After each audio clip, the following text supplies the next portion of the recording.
on the advisory board for the All of Us program. And I had a meeting with the chief data officer there. And I pointed out that if the public goes to the All of Us website and goes to the public access to diagnosis codes and starts fishing around EHR data, they're going to get total garbage. So what I'm encouraging her to do is have a phenotype library for the public. In other words, to present them with phenotypes, not codes.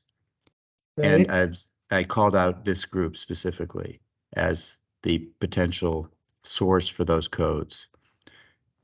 So it's just a discussion right now. There's nothing formal, but I thought I'd share that. And if you have any questions, let me know. I mean, I think that's just a very, very strong point that anybody doing observational research should be very clear on, that like the code set is not a cohort. Exactly. It's a code set plus logic of some sort if you're doing an algorithm, like a non-probabilistic phenotype definitions, like codes and logic. Well, and I mean, the All of Us program has two query tools. It's got the public query tool, and that I think is just going to confuse people so much. Sounds like Atlas when people first see it. Well, I don't want to get into Atlas, but the thing is that the issue of confusion is they go and they see codes and they want to say how many people have diabetes, and they think they're getting an accurate count, and especially type 1 diabetes. The counts you get for type 1 diabetes, so many people with type 2 are coded with a type 1 at some point in their medical career that it's hugely inflated number. Yeah. So,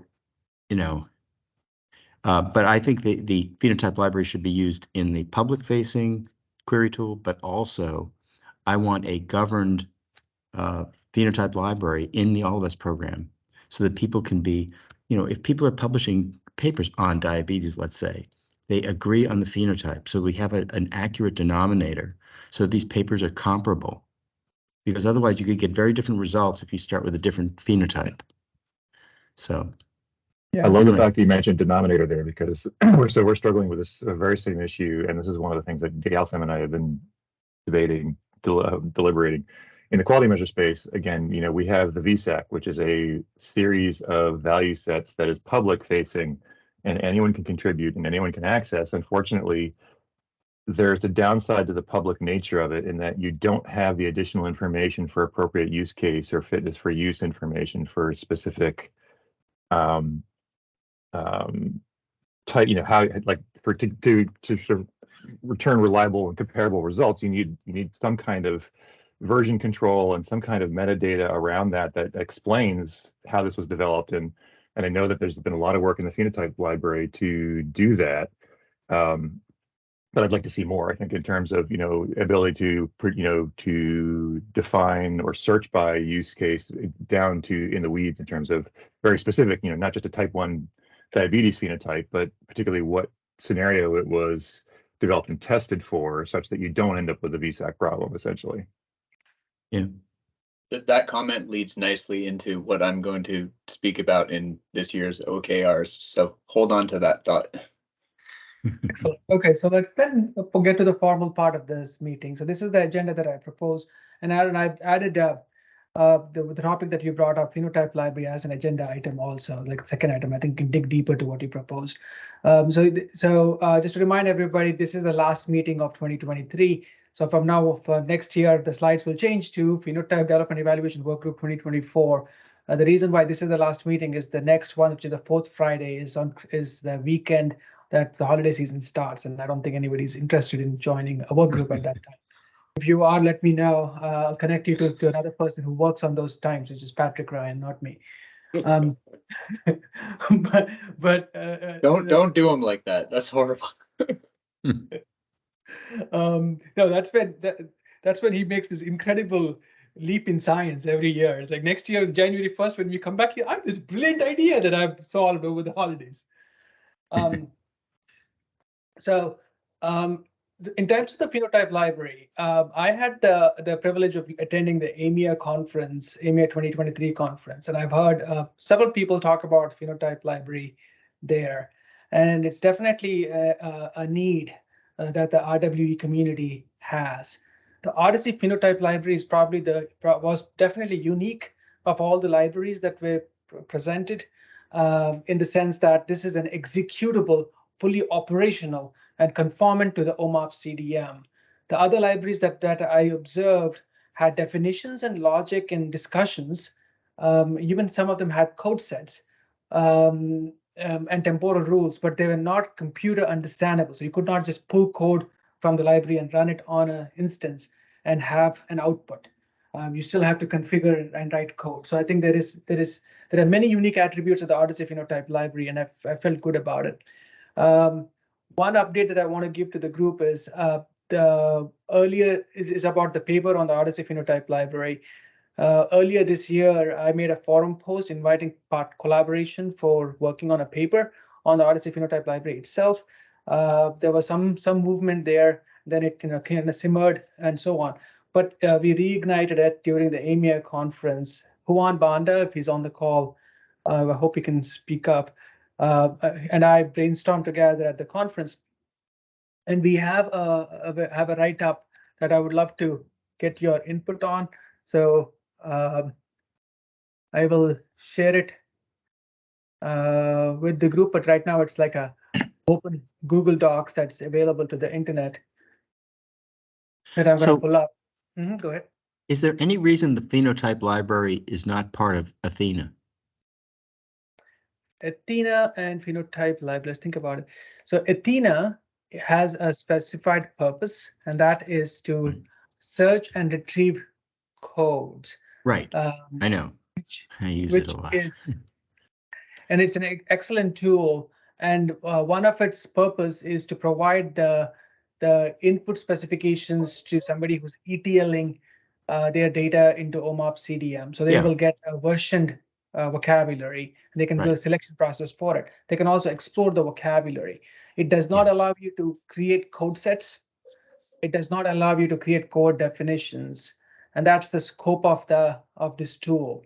The library's scope is more than that. The library's scope is to become an honest broker of the community's work.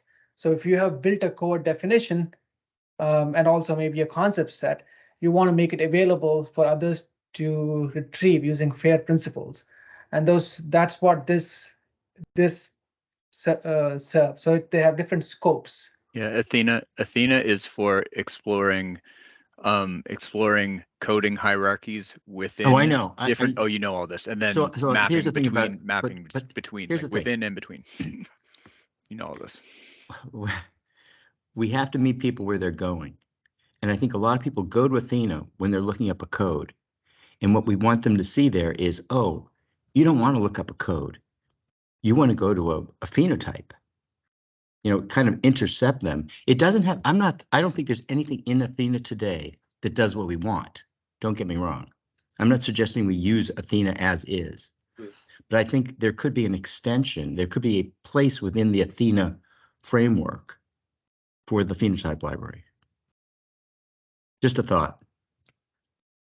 The I mean, within Atlas, like coding search functions are definitely not as good as Athena, but exactly. But it does do a version of the same thing where you can find all of the codes and understand their relationships within a particular vocabulary, and then explore the mappings between vocabularies. But then you can just punch them right into the CERSI cohort definition part, so that you can actually use them for phenotype definitions. But I see what you mean in that some people look in a tool to explore codes in an attempt to look for phenotypes, and I think that goes back to this misunderstanding before that like a cohort or a phenotype is not a code set. Like a code set is a building block for it. I use the term, I talk to people all the time in all aspects of medicine and research, and I always start, do you know what a computable phenotype is? And you know what the answer is. They have no idea. They've never heard of the term. So we have to be careful. We don't want to preach to the choir. Right. We have to preach to we have to convert.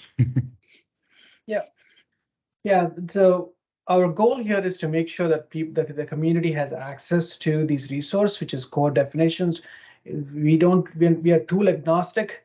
We want to make sure that the definitions are findable, accessible, referenceable, retrievable, and so on.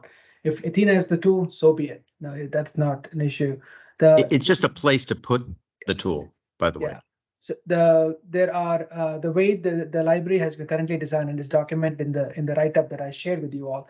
It is a version control repository that can be imported into any tool, including proprietary tools. And so I've observed many proprietary systems importing these tools.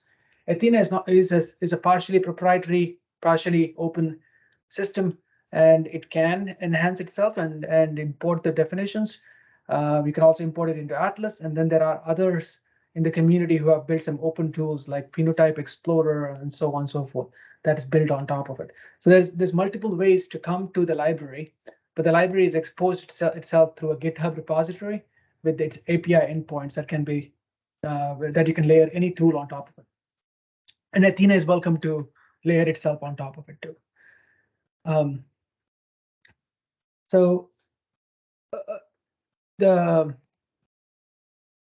I think, Gautam, you were going to you brought up the Phenotype Library paper as a part of your agenda. You were going through the agenda, I think. Yeah. So this is the Phenotype Library paper. I've shared the link with you all. Juan has some action items that he's working on. If we have time later on, I can summarize some of the key aspects of it, but I also want to be cognizant of what Jamie was going to talk. So this is a table here that talks about the principles of the Phenotype Library. The main ideas here are it's an honest broker and helps with quality assurance. It is referenceable. It has got version control. It is open access with a very liberal license. Basically unrestricted license. It follows the FAIR principles, which is important. It has standardization in it. It conforms to the common data model. It checks for conformance. Are you guys able to see my screen?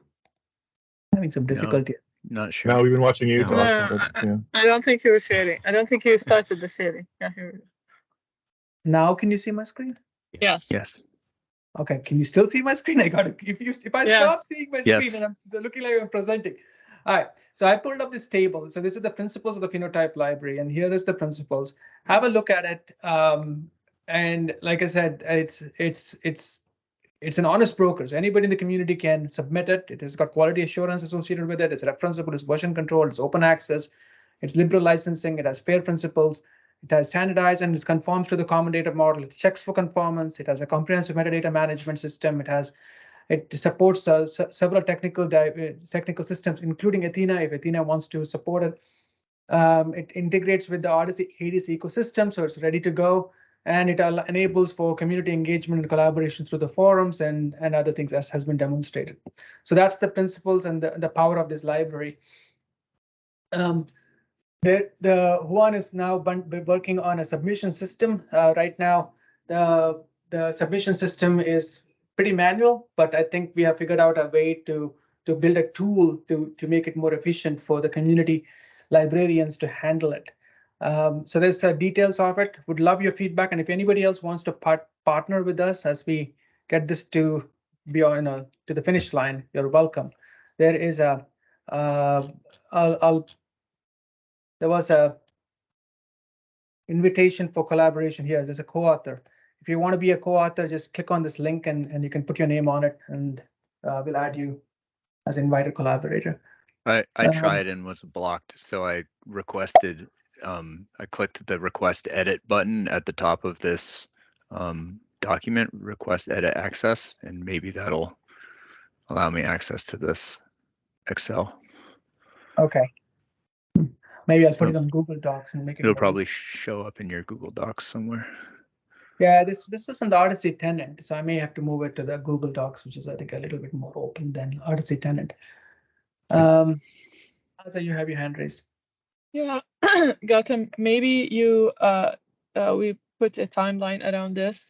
So maybe we give anybody who would like to collaborate until maybe January 15th, like a month from now. to go into the document and review as part of being part of the paper.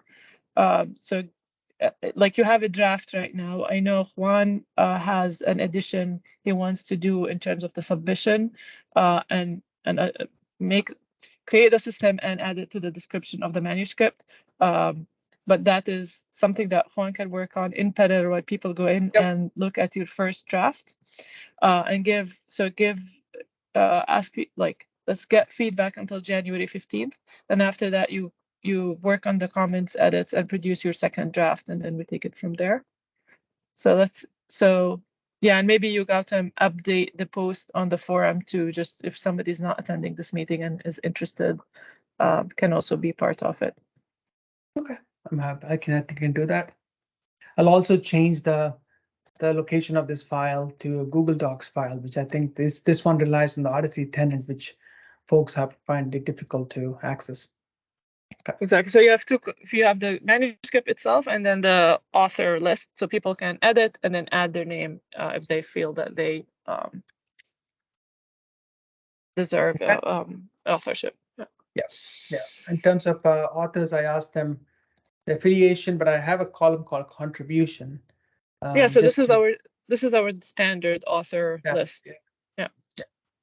Okay, great. Anything else? Any questions on this topic before I move to the next one? Jamie, did you want to talk about the library?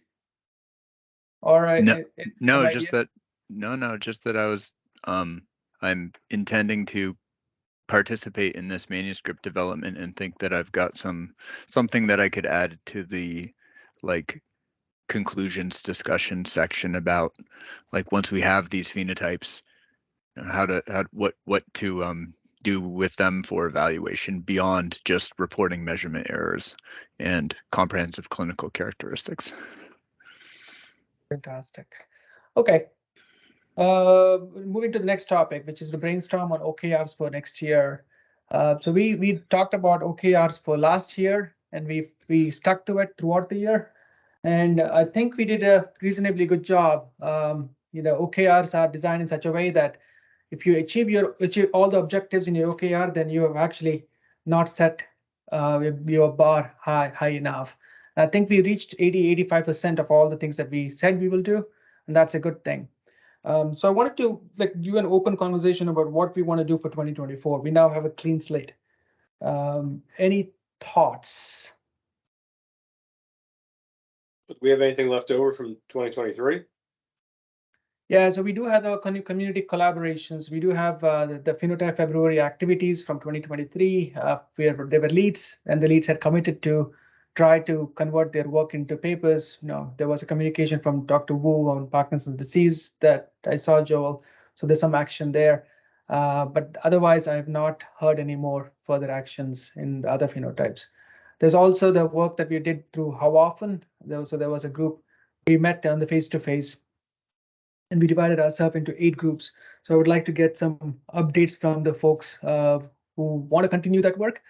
But other than that, I think we have some publications that are left over. I think there's some designated medical events work that ASA is leading. Those are the carry forwards, if you want to carry forward. So I have been thinking about next year and how could we organize or make progress in things that we have not made progress in, and maybe we can think of things we want to accomplish in 3 different buckets, and maybe in each bucket decide on an objective that we can rally to achieve this year. So if we think, I'm thinking of 3 different buckets. One is the Phenotype Library itself, and with that I mean the structure of it and all the tooling related to it. I think we reached somewhere, but every time we talk, people, especially people come with ideas, question certain things. I think finishing the paper will give us a clear description of where we are, but maybe we can have one objective of, okay, this is the tooling currently. What does that tool, what do we want to change or add or improve in terms of the tool, the Phenotype Library itself, that we want to add to. I know, Gautam, there's been work. So you have something with Juan right now on the submission. There's some work with the Paul Nagy on the user interface itself, which has not been completed. So maybe we think of one or two objectives in terms of the tooling, and that's like pure informatics of how you want to improve the tooling or the metadata or the structured data or whatever. And that would be a team of people that are here interested in that, and people who are people who are, that's their skills. Whether it's the work with Paul Nagy and his group, or but like, let's agree as a working group of what we want to improve in terms of the tooling. If we finish the paper by January, February timeframe of this year, this will give, the paper will be a great description of the status quo, and then the objective could be, okay, this is the Phenotype Library, what needs to be done for this year to in terms of the tooling. The second bucket can be the content of the library, and I think this is where we have the current biggest gap. And maybe because I'm aware, I'm more informed that it's my expertise of. We do content-wise, we do have 400 plus cohort definitions currently in the library, Gautam. But there's two problems about this.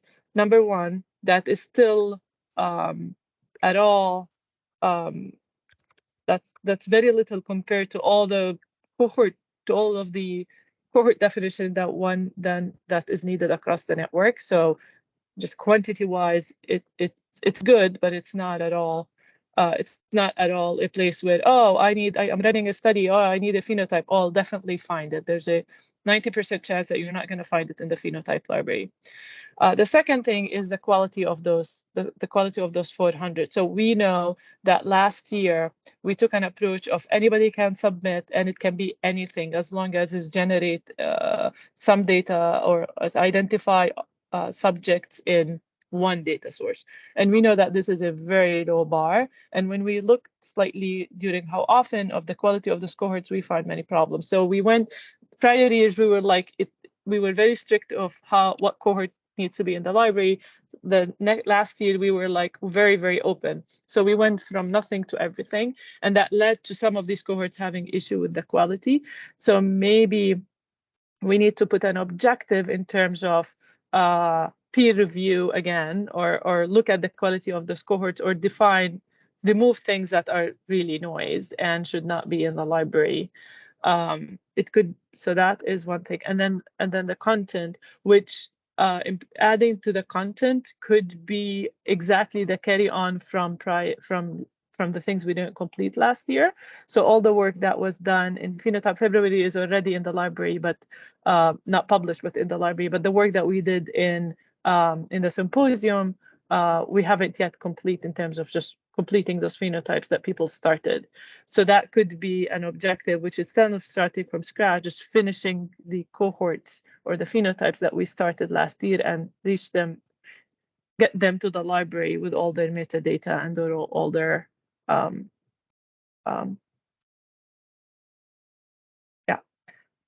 So and then the last bucket has to do with not the library, but has to do with the science of phenotype development and evaluation. And maybe the focus here is really evaluation. And we have members in our group that's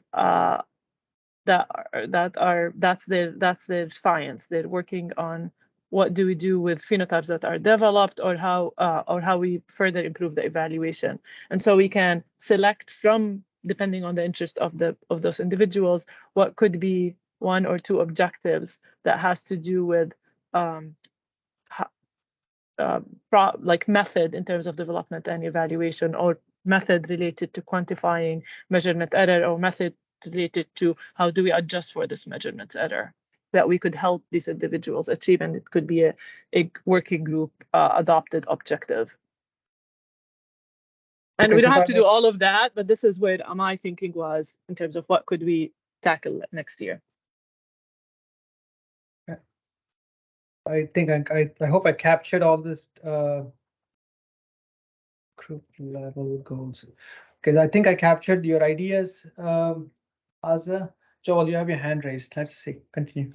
Yeah, so going along with some of this, one of the things that Ozzy was talking about, you know, the peer review of these, of the phenotypes in the phenotype library. I think that's, we're starting to hit a roadblock there, in that it's a lot of effort by people that, you know, don't have a whole lot of time for that lot of effort. And I'm not sure what the solution to that is. So maybe that's something we need to, you know, we've sort of glossed over it. And but you know, to review, if if we want to call these peer-reviewed phenotypes, they could take a couple hours to review. And you know, so it's like you're talking about, if we have 400 phenotypes in there, it's like, it's one thing if it's, you know, 1 or 2 phenotypes, but you know, we're talking about hundreds of phenotypes. Who's going to review this? And you know, it's either, I'm not sure, I don't know what the answer is. Yep.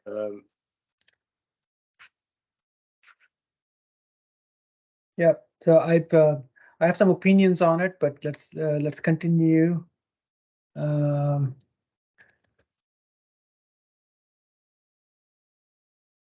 Anybody else? Any other thoughts? I have a question to the group about Phenotype February. So we have done Phenotype February 2022 and then 2023, and I think it has achieved the goals, the high-level goals. The question is, do we want to do a Phenotype February 2024? And if yes, what would that be? And I have mixed opinions on it, and I can express my opinions, but I wanted to first hear if anybody else had any thoughts on that topic.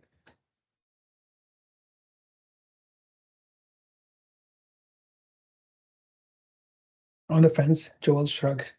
Yeah, I mean, it's, I mean, it sort of goes back to, you know, are we going to pile more things into the phenotype library that aren't reviewed? I mean, you know, so maybe Phenotype February should be, you know, maybe that's what we use to develop a peer review process, and see whether people who are interested in Phenotype February will take on an existing phenotype and review it, and spend one of the days of February reviewing Parkinson's disease, or type 2 diabetes, ones that haven't been reviewed. And that's the effort. And you know, over the then the learning from that is, over the course of the month, by the end of the month, have we gotten better practices and gotten more efficient at peer review of the phenotypes?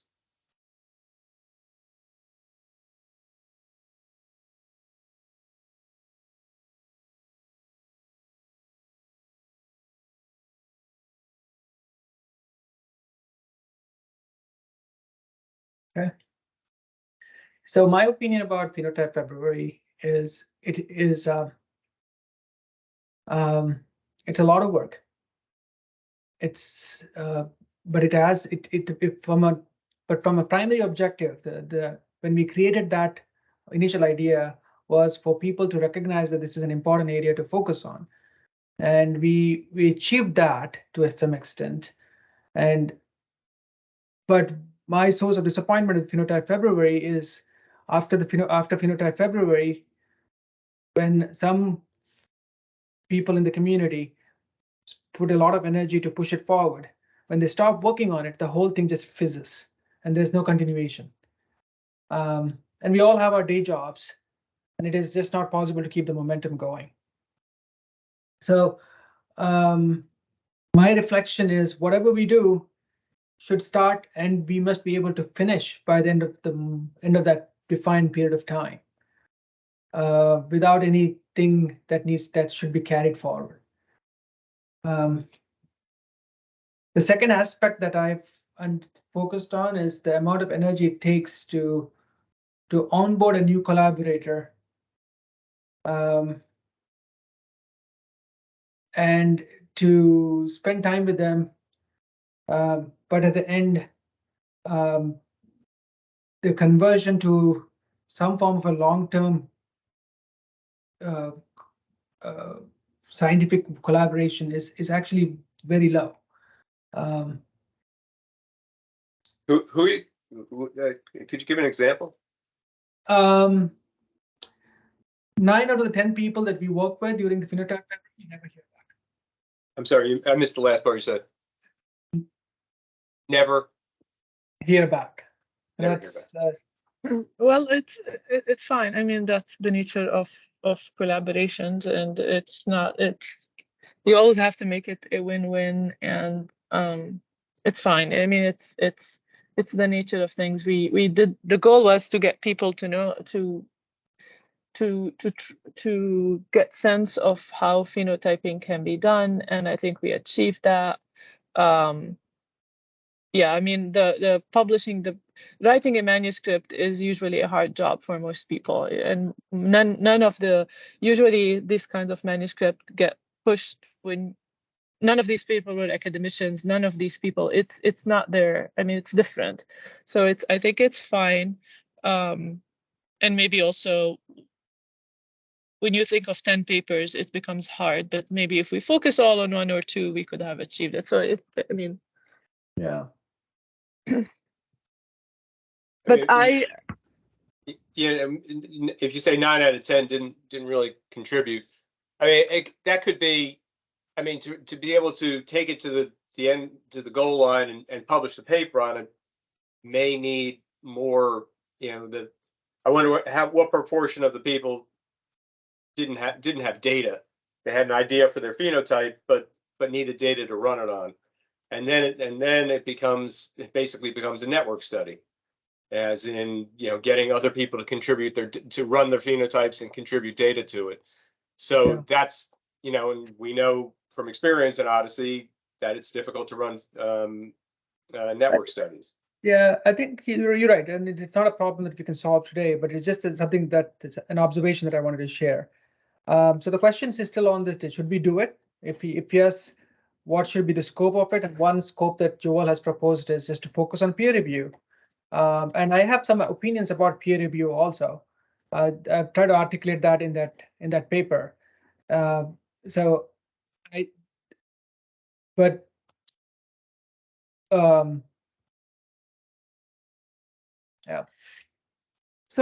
let's I'm going to flip the question, and I want to pose it to everybody. So we have here 13 people on the call. I understand that some people are here just to listen, but I'm sure at least some people would like to also have ideas. And I understand we all come from different point of views of how long we have been active in the work group or in phenotyping in general. So not everybody on the same page fully understand, but let's flip the question of Phenotype February into what do we want, again, going to the OKR, what do we want to achieve this year for a collaboration of people, 10 or 15, 20, on average, we have 15 people every other week.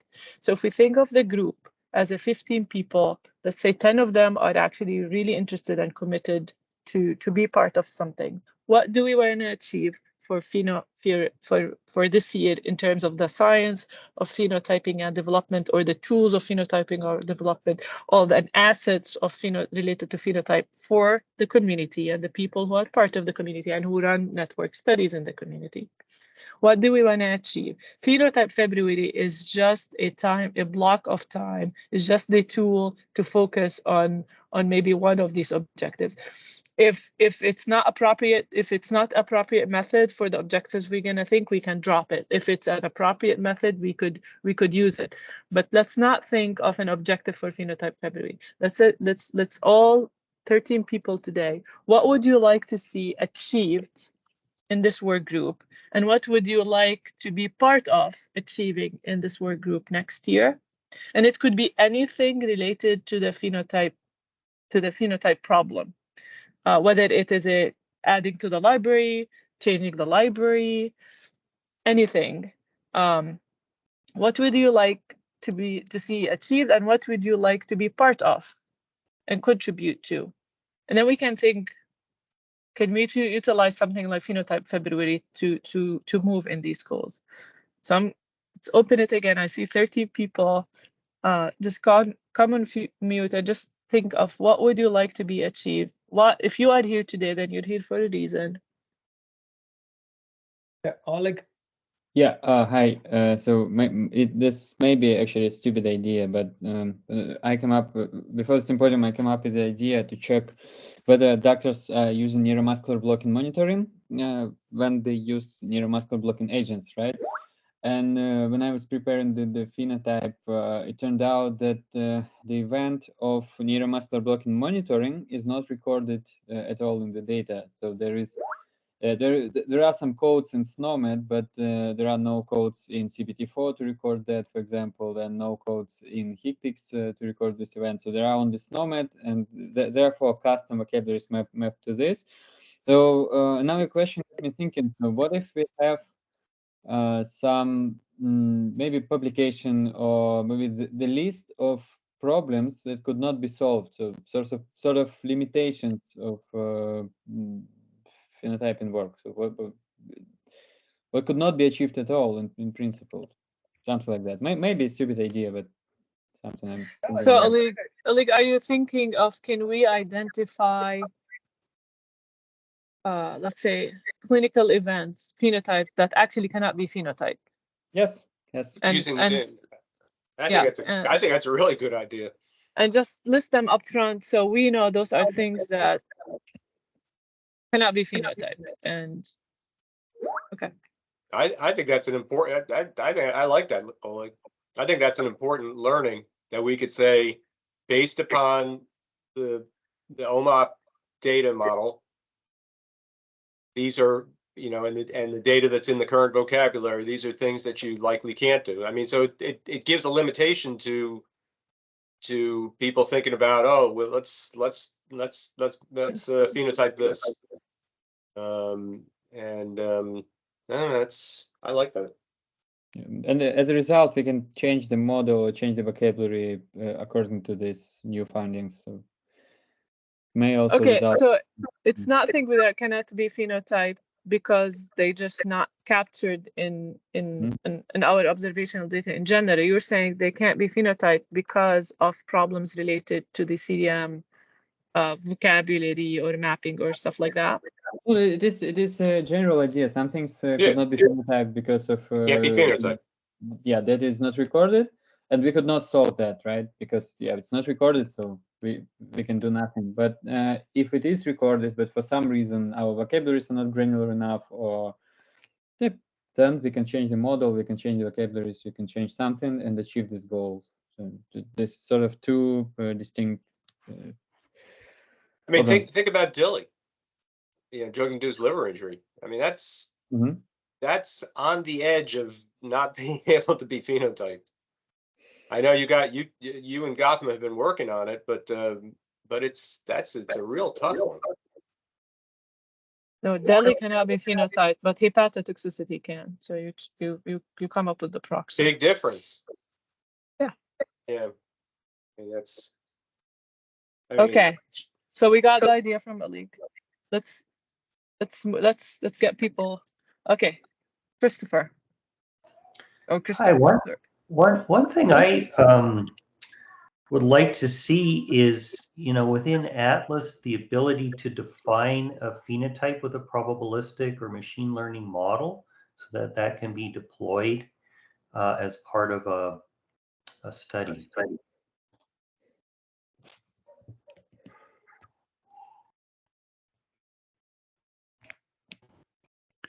So Anthony Senna has been speaking recently about building phenotype development and evaluation processes into Atlas. So there are another couple people thinking about how to integrate the processes that this work group has been developing as the best practices for phenotype development, like cooking that right into a streamlined component of Atlas. So like the probabilistic approach to it definitely falls under that heading of including tools within the larger Atlas tool for phenotyping. It would require running predictive models under the hood of Atlas, which will be able, it would definitely have a waiting game component to it, but it could be done. Right. Well, and I'm wondering, to what degree patient level prediction, infrastructure could sort of be leveraged. Yeah, I mean, it could definitely build some bridges with that group on, how they're thinking about that and whether you can sort of repurpose a lot of that framework. A good idea. Just a thought. Thank you, Christoph.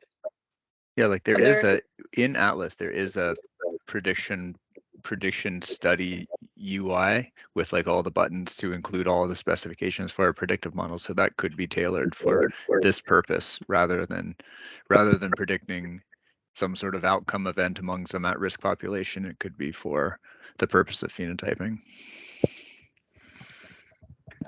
I would really like to talk more with Senna about streamlining phenotype development evaluation processes, because the current process of building a fully specified code definition and then running code diagnostics on it, getting the results, reviewing it, it takes time.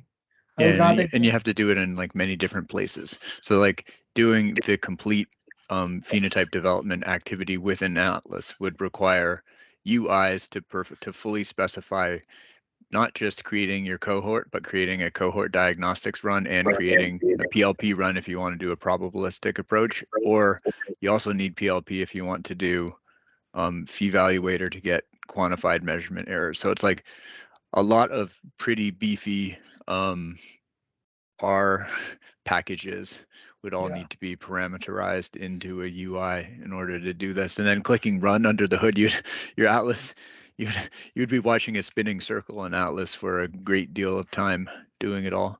But again, it would be easier than trying to.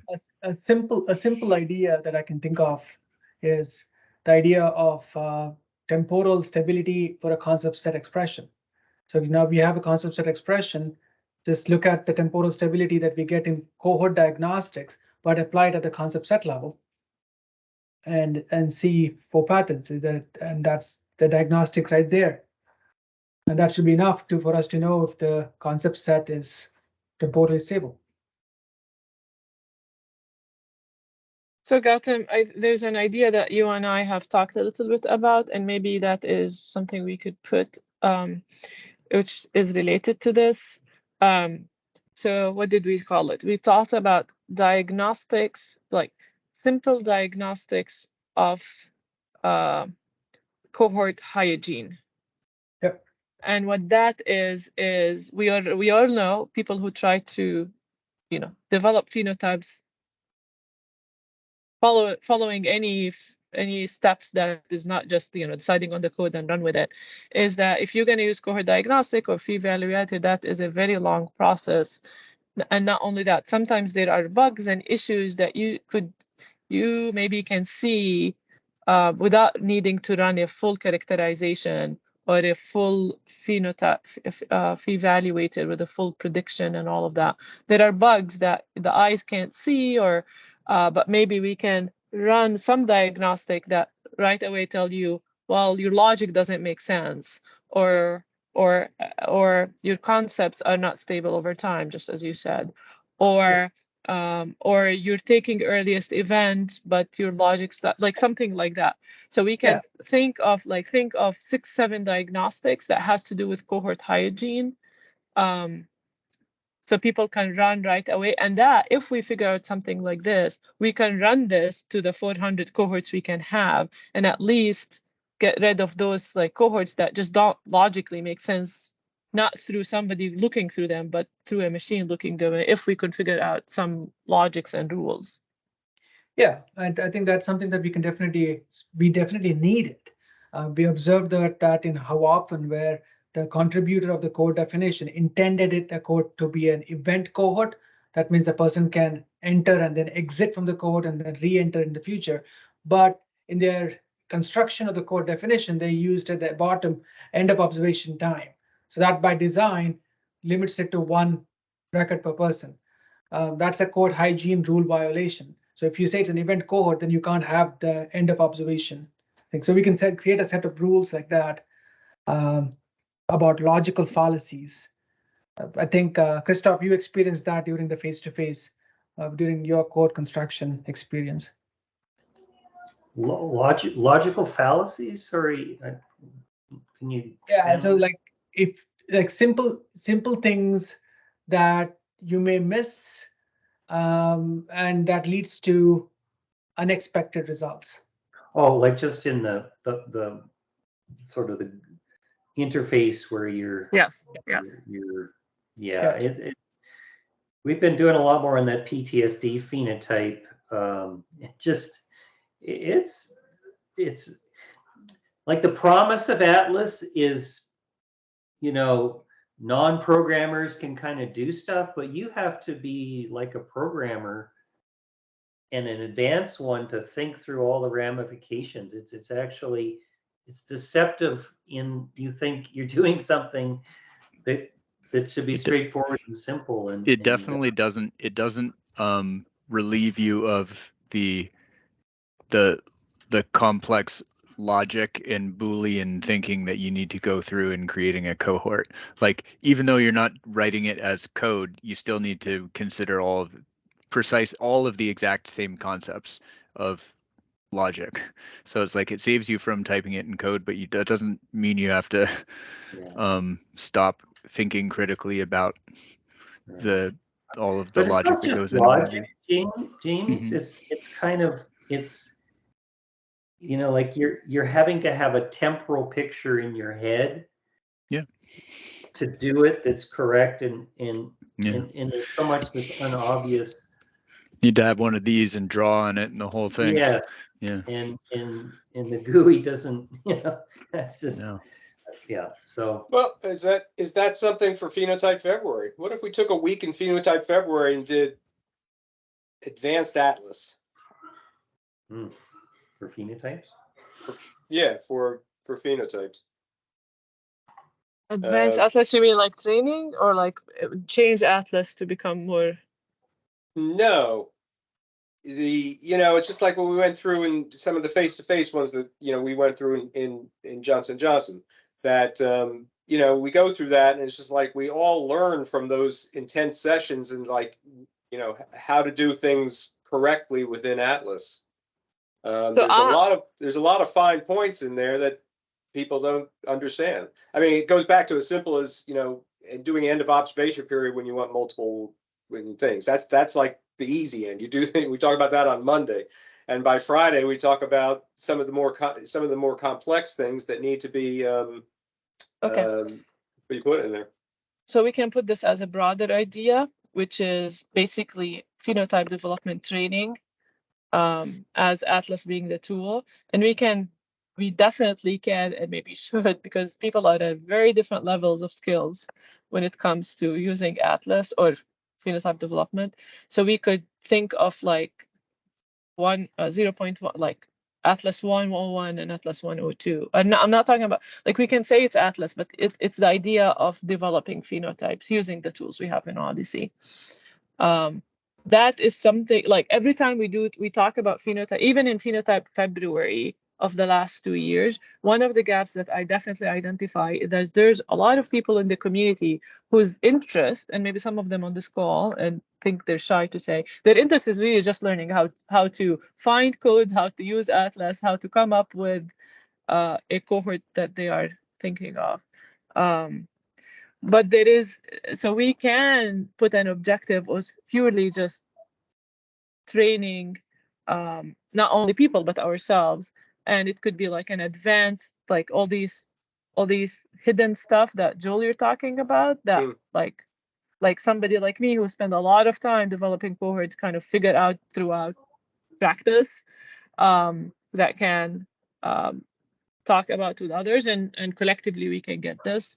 And it can be the simple Atlas, which many people in the community are also interested in. Pavel, you have your hand raised. Pavel. Yeah, thank you. So just as a disclaimer, this is like my first meeting via Teams with this group, so I can share a perspective as like a new member.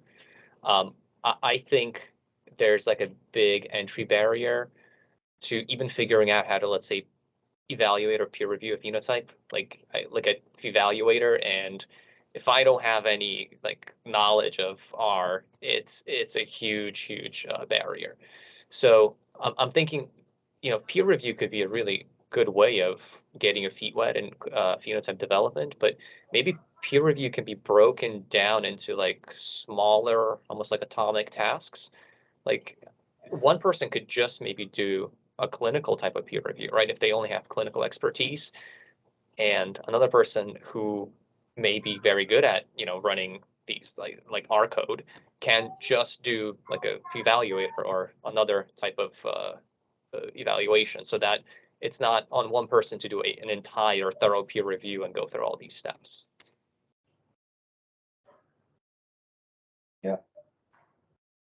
Pablo, are you suggesting that as a potential part of the peer review process, that it's a multiplayer event? Yeah, I mean, I don't think peer review is like a yes or no. Like if you have a phenotype, it shouldn't be binary, it's peer reviewed or not. I think multiple people can peer review it using different methods that they feel comfortable with.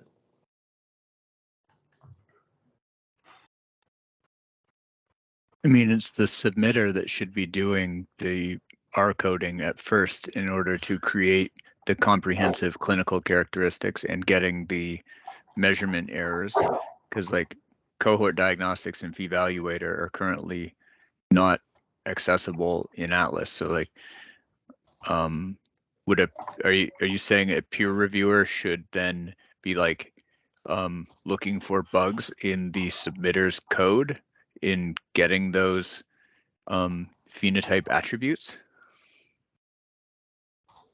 Well, to me, a peer review it should be done externally by someone who's not the creator of the cohort. Correct. And I think just maybe that would be a good step, is to provide clear guidance of what a peer review cohort really means, like which steps need to be checked off for it to be peer reviewed, whether it's like just a clinical assessment of the cohort, or like we talked about temporal stability, or more advanced methods like Evaluator. And I think, different individuals have different skill sets that can tackle one of those tasks. And we've, again, like what we have done in the last 2 years is at the beginning we said for the submitter needs to go through all those steps before they can submit. And when they submit the phenotype with all this information, Cohort Diagnostics, synthesis of what they found in Cohort Diagnostics, Evaluator, all of that. Then we went to the other extreme and said, if you have a JSON object and you ran it on your one data source and it generate a cohort, you can submit. But we considered what the way we said, we went around it. We said you can submit it. It will be part of the library, but we won't give it a peer review status. And the peer review status will be saved for those cohorts that have all this material from the submitted, plus somebody else looked at it. And we end up with no cohorts having those fitting that criteria, maybe other than 3 or 4, because to Joel's point, it's a lot for a submitter to provide this material, because to Pavel's point, they have to run coding R, they have to be able to run Evaluator and phenotype and Cohort Diagnostic and all of that.